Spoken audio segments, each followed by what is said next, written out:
Welcome back.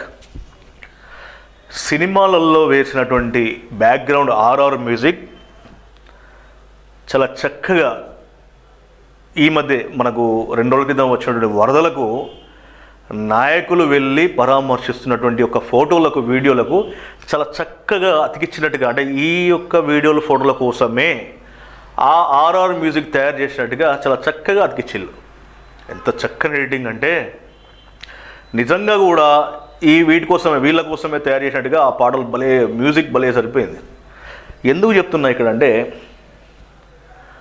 వరదలు వచ్చినాయి, ఎన్నడూ మునుగని అటువంటి ప్రాంతాలు, ఆ యొక్క నగరము వరంగల్ హనంకొండ ప్రధాన కాలనీలు నీట మునిగినాయి. వీటిని ముందస్తుగా పసిగట్టాల్సినటువంటి అధికారులు విఫలమైనలు.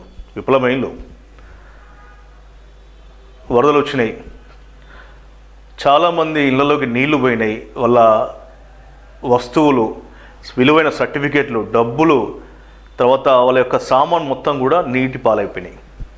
కరెంట్ లేదు, దోమలు, ఎటు చూసినా నీళ్లు, చిన్న పిల్లలతోటి బిక్కుమంటోటి గడిపిల్లు వాళ్ళు. అసలు వీటికి కారకులు ఎవరు? వీటికి కారకులు ఎవరు అసలు? ఇది అయిపోయింది. ఇప్పుడు మనకు సీఎం రేవంత్ రెడ్డి గారు కూడా వచ్చిళ్ళు, బాధితులను కొందరిని పరామర్శించలు, మరి కొన్ని చోట్ల మమ్మల్ని పరామర్శించలేదు, మా దగ్గర రాలేంటారు. సరే, ముఖ్యమంత్రి స్థాయిలో ఉన్న వ్యక్తి కాబట్టి అన్ని చోట్లకు రావాల్సినటువంటి పరిస్థితి అక్కడ కనపడలే. ఎందుకంటే చాలా వరకు కూడా భద్రతా ఇబ్బందులు ఉంటాయి, రకరకాలుగా ఉంటాయి. ముఖ్యమంత్రి కాబట్టి కొన్ని చోట్లకు రావాల్సిందే, దాన్ని ఎవరు తప్పబట్టేది లేదు. కానీ కొంతమంది నాయకులు ఆర్ఆర్ మ్యూజిక్లు ఎలా పెట్టుకున్నారంటే, వచ్చాడయ్యో స్వామి అట. అది నేను ఎవరిని విమర్శిస్తలేను, కానీ వచ్చాడయ్యో స్వామి. మరి ఇన్నోళ్ళు ఎడబోయిండు అంటే, వరదలు వచ్చినప్పుడు మాత్రమే మేము వస్తాం, వరదలు వచ్చినప్పుడు ఇలాంటి గడ్డలు చేయడం మాత్రం మేము వస్తాం. నేను మళ్ళీ చెప్తున్నా, ఎవరైతే ప్రజాప్రతినిధులు ఉన్నారో వాళ్ళు ఎందుకు ముందుగానే నగరం గురించి, నగరం భద్రత గురించి, నగరం జరిగేటువంటి ఇలాంటి పరిస్థితి వచ్చినప్పుడు ఎలా తట్టుకోవాలి అనే అంశం పైన ఎందుకు వీళ్ళు ముందస్తుగానే జాగ్రత్తలు తీసుకోలేకపోయినలు? ఒకసారి ఆలోచన చేయాలి.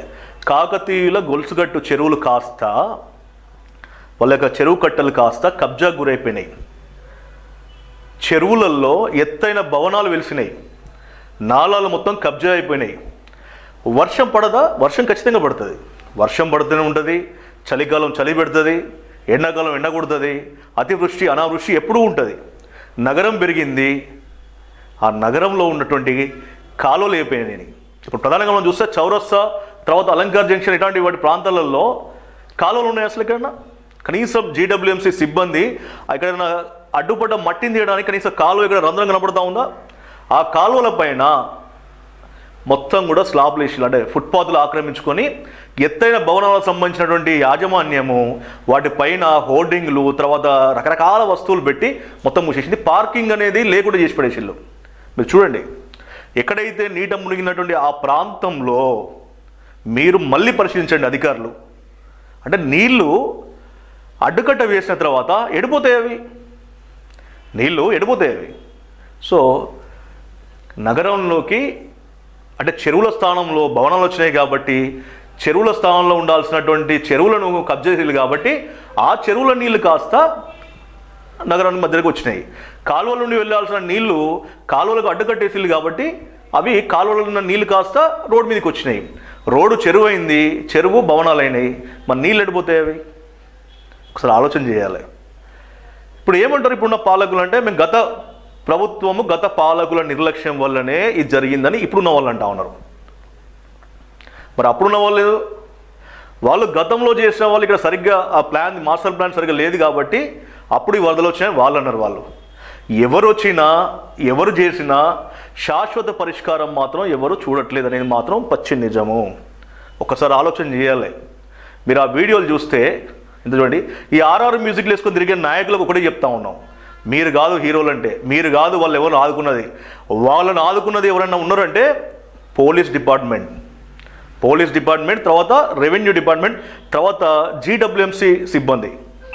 చెప్తున్నాం కదా, ఎవరు కూడా చేయలేని సాహసాలు వాళ్ళు చేసిళ్ళు. సిఐలు, ఎస్ఐలు, సిబ్బంది, కానిస్టేబుల్, అర్ధరాత్రి వేళ కరెంటు లేదు, వర్షం పడతా ఉంది, ఎక్కడ చూసినా మీరు చూడొచ్చు వాళ్ళ వీడియోలు, వాళ్ళ ఫోటోలు.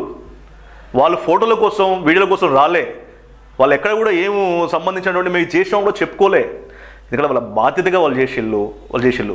ఇప్పుడు కూడా ఎందుకంటున్నామంటే, ఇప్పటికైనా ప్రజాప్రతినిధులు కళ్ళు తెరవండి. ఇప్పటికైనా మీ ప్రాంతం ఒక కార్పొరేటర్ పరిధి కావచ్చు, లేదంటే ఆ యొక్క టౌన్ పరిధి కావచ్చు, మీరు పంచుకోండి, పనులు పంచుకోండి.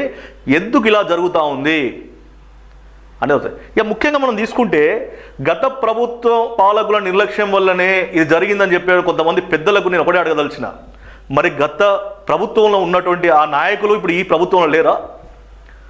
కొంతమంది కార్పొరేటర్లు కావచ్చు, కొంతమంది నాయకులు కావచ్చు, గత ప్రభుత్వంలో ఉన్న వాళ్ళే ఇప్పుడున్న ప్రభుత్వంలో లేరా? మరి ఆనాడు ఎందుకు చేయలేకపోయారు, ఈనాడు ఎందుకు వాళ్ళని విమర్శించాలంటే ఎంతసేపు మాటలు మాట్లాడడము, దాటేయడం తప్ప శాశ్వత పరిష్కారం అంటూ లేదు. ప్రజలు ఇబ్బంది పడుతూ ఉన్నారు, చిన్న పిల్లలు ఇబ్బంది పడుతూ ఉన్నారు. 3 నుంచి 4 చనిపోయి ఇల్లు కొట్టుకపోయి. ఒకసారి ఆలోచన చేయండి. ఏమనుకుందా అంటే వచ్చిల్లు అయిపోయింది, మా ఎమ్మెల్యే కనబడాడు, మా మంత్రి కనబడాడు, ఇది కొంతమంది హడావుడి చేస్తున్నారు. నేనేమంటున్నా అంటే, నేను ఏ ఎమ్మెల్యేని కానీ ఏ మంత్రిని కానీ తప్పుపడదలుచుకోలే. కానీ ఇప్పటికైనా ఒక ఆలోచన చేయండి. ఆలోచన చేసి మీ పరిధిలో మీరు ఏం చేయగలుగుతారు. ముఖ్యమంత్రి గారు కూడా స్వయంగా చెప్పడం జరిగింది. ఎత్తైన భవనాల కింద చెరువులు కబ్జాకు గురైనాయి, నాలాలు కబ్జాకు గురైనాయి. ఇప్పుడు చాలా వరకు కూడా మీరు నీట మునిగిన ప్రాంతంలో చూడండి, ఎక్కడ కనీసము కాలువ పూడిక తీయడానికి లేదు, కాలువ నీళ్లు పోవడానికి కూడా లేదు. కంప్లీట్ కబ్జా చేసి పడేసిళ్ళు. పైన ఫుట్పాత్లు కబ్జా చేసిళ్ళు. పార్కింగ్ స్థలాలు లేవు. మీరు వాటిపైన చర్య తీసుకుంటారా లేదా అనేది ప్రతి ఒక్కరు ప్రశ్నించాలి. ప్రజలు మీరు ప్రశ్నించండి. మీ ఇళ్ళలోకి నీళ్ళు ఎందుకు వచ్చినాయి? మీ ఇల్లు దాటి ఉండాల్సిన చెరువులు ఏమైనాయి? మీ ఇళ్ళలోకి రావాల్సిన నీరు గతంలో ఎక్కడి నుంచి పోయింది? అది గతంలో ఏ నుంచి పోయింది? ఇవాళ కాలువల నుంచి పోవాల్సిన నీళ్లు కాలువలు లేవు కాబట్టి ఊర్లోకి వచ్చినాయి. చెరువులు లేవు కాబట్టి చెరువులో పోవాల్సిన నీళ్లు నగరాన్ని ముంచేసినాయి. సో కాబట్టి ఇప్పటికైనా ప్రజలు మీరు ప్రశ్నించాల్సింది, మీ దగ్గరకు వచ్చే నాయకులను కానీ అధికారులను కానీ ముందు శాశ్వత పరిష్కారం చూపెట్టండి అని చెప్పండి. ఇప్పుడు నష్టపోయిన కాడికి పోయినాం కానీ మళ్ళీ ఇలాంటి ఘటనలు పునరావృతం కాకుండా, మళ్ళీ నష్టపోకుండా. ఎందుకంటే దేవుని అది అదృష్టం అనుకోవాలా, లేదు అంటే కొంత అధికారులు అప్రమత్తమై జాగ్రత్త పడ్డం అనుకోవాలన్నా. ప్రాణ నష్టం మాత్రం ఎక్కువ జరగలే, కాకపోతే ఇబ్బందులు పడ్డారు. వరద తర్వాత ఈరోజు బురద మిగిలింది. ఆ బురద మిగిలింది. ఆ బురదలో వస్తువులు వెళ్తూ ఉంటే ఒక్కొక్కరు ఆగమవుతూ ఉన్నారు, ఏడుస్తూ ఉన్నారు. వాళ్ళు ఎవరు ఆదుకుంటారు? ఏదో నష్టపరిహారం ప్రభుత్వం కొంత ఇస్తాను ప్రకటించింది. సరే, మొత్తం నష్టం పూర్తి చేయలేరు ఏ ప్రభుత్వం కూడా.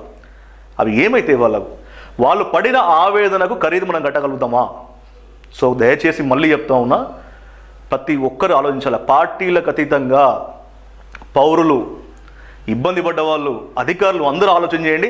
శాశ్వత పరిష్కారం చూపిస్తే తప్ప ఉండదు. ఎందుకంటే గతంలో ఎన్నడూ లేని యొక్క నీట మునిగిన ప్రాంతాలన్నీ కూడా, ముఖ్యంగా తీసుకుంటే మన చౌరస్తా, అలంకార్, తర్వాత ఇక్కడ కూడా సంబంధించినటువంటి యొక్క సర్కిల్, ఇవి గతంలో ఏనాడు నీటి మునగలే. ఎక్కడ మునిగాయంటే ఏదున్నా కూడా ఎక్కడైతే ముంపు ప్రాంతాలు లేవో ఆ ముంపు ప్రాంతాల్లో మాత్రమే నీట మునిగేది. వాటికి కూడా కొంత శాశ్వత పరిష్కారం చూపిస్తానే హామీలుగానే మిగిలిపోయినాయి తప్ప ఏం కాలే. ఇప్పటికైనా కూడా దృష్టి పెట్టండి. సాక్షాత్తు ముఖ్యమంత్రి గారే చెప్పిండు, కబ్జా చేసిన వాళ్ళను ఖచ్చితంగా చర్యలు తీసుకోమని చెప్పిండు. ఇకపైన మీరు ఆ కబ్జాలను తొలగించండి. తర్వాత చెరువులాగా చేయండి. నాలాలను సంబంధించినటువంటి కబ్జాలు చేసిన వాళ్ళు ఎవరినో గుర్తించి వాళ్ళపైన చర్యలు తీసుకోవాలి. ఈ ఎత్తైన భవనాల కింద ఈ పార్కింగ్ స్థలాల్లో ఉన్నటువంటి ఈ కాలువల పూడికతీత చేయించండి. తర్వాత పార్కింగ్ స్థలాలను, తర్వాత ఫుట్పాత్లను ఆక్రమించిన వారిపైన చర్యలు తీసుకోవాలని ప్రజల పక్షాన అందరి టీవీ కోరుతా ఉంది.